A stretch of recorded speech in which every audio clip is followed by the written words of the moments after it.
Bon les gars, je dois payer 8 000 €. Eh oui, pourquoi? C'est ça le truc, c'est que c'était pas du tout prévu. En gros, j'ai introduit un permis de changement d'affectation pour mon bâtiment. Ça devait me coûter le coût des impressions. Donc, bon, 60 € peut-être d'impression parce que bon, il y avait quand même un sacré dossier. D'accord. Sauf que derrière, ils ont fait une visite et ils ont remarqué que pas mal de modifications avaient été faites dans le bâtiment. Sauf que moi, j'étais pas au courant. Mais il fallait un architecte pour ces modifications. Parce que ça touche atteinte à la structure du bâtiment. Donc j'ai remplacé un plancher en bois par un plancher béton. Donc poutre à claveau. Et hop, c'est parti, on coule au-dessus. Il n'y a rien de sorcier. Enfin, pour moi, ça touche pas à la structure du bâtiment parce qu'au final, on le renforce le bâtiment.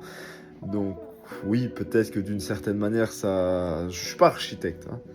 J'ai hésité à le devenir. D'autre part, j'ai des ouvriers, il y a un peu plus d'1 an, qui ont coupé une poutre porteuse et qui l'ont remplacée par une autre, mais qui est environ 5 fois plus fine.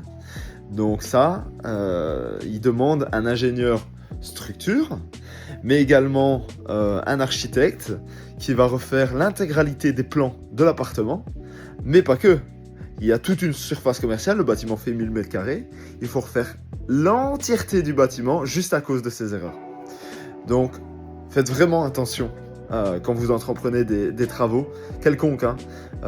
Juste un avis, vous contactez un architecte, la plupart du temps ils vont vous faire, vous donner leur avis gratuitement, donc ça coûte pas grand chose à part un rendez-vous et le temps de le faire, et ça peut vous faire économiser des milliers et des milliers d'euros.